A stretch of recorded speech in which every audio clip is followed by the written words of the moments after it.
Mr. John C. Calhoun. Nice to meet you. Thanks as well. Mr. Cox. So, Mr. Calhoun, I heard you wrote a new book. I believe we've got it right here. Yes, I do. The title of the book, the name of my book is The South Carolina Exposition and Protest. I wrote it in 1829. Basically, the book is branded against is saying that the tariff is unconstitutional, and it recommends the nullification of the tariff by the states that opposed it. In my theory that I wrote in my book, it's the talk about the concurrent majority. It's a sectional veto power for the minority South. I sought to protect the interests of the South against the tyranny of the North. And we did finally nullify the tariff. And eventually a compromise tariff was passed in 1832 to compromise both sides. Well, Mr. Calhoun, there's only one thing to say to that. Nice to meet you. Indeed. All right. Thank you. And now, a senatory debate between these two. I'm Senator Hayne, and I'll begin. The Westerners should cast the land problem in terms of state sovereignty and ally themselves with Southerners, whose opposition to the tariff was intertwined with the state sovereignty principle. No, because the public lands are being sold as fast as they can be settled, and to sell them cheaper would simply put them in the hands of speculators, which is very likely to retard their settlement.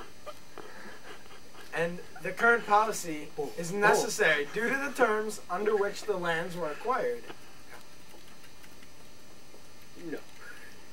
Alright. The problem with Webster is, first of all, he supports coalition, and he's a mild coward. He uses corrupt bargaining.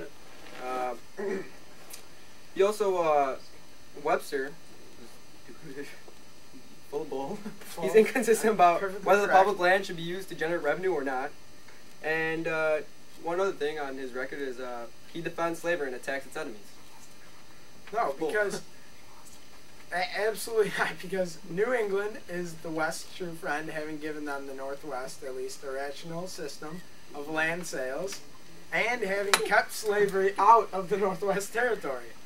New England has voted for all the Western measures, while the South has voted. Hey, I'm talking to you. No, I'm talking to you. No, this is just absolutely, this is ridiculous. Folks, we are sincerely sorry about that interruption, but we have the two of them back now to continue their debates. Senator Hayne. Here. See, the good thing about me, I defend state sovereignty and nullification. What do you have to say about that, Paul? The union is one and inseparable, and I have to agree. Nullification is treasonable action.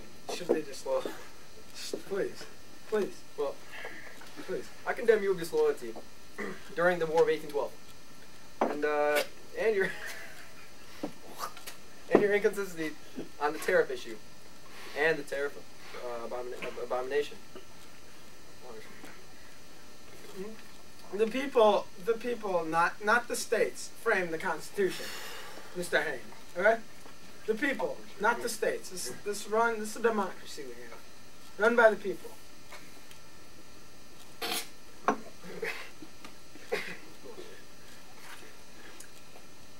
I do not want to secede from the nation. Nullification is the only means to safeguard minority interests. And with that said, you are a complete meanie. You hear from him. If each of the 24 states free to go their separate ways, there'd be no way.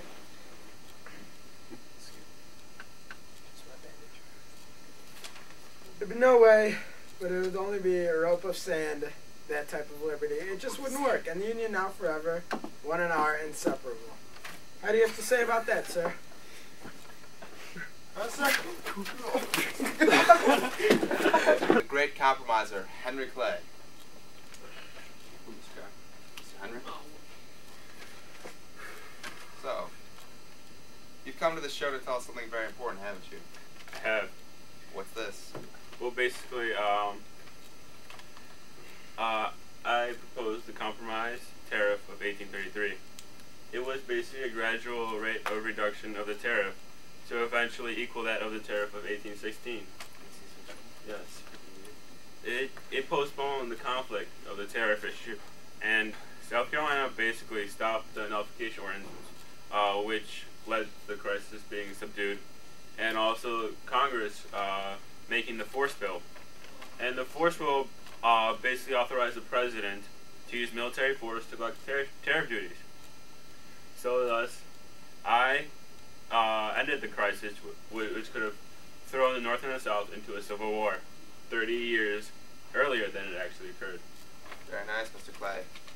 Anything else? Not really. Well, folks, thank you. Indeed. Thank you for watching this episode of Late Night Tea with Dixon Cox.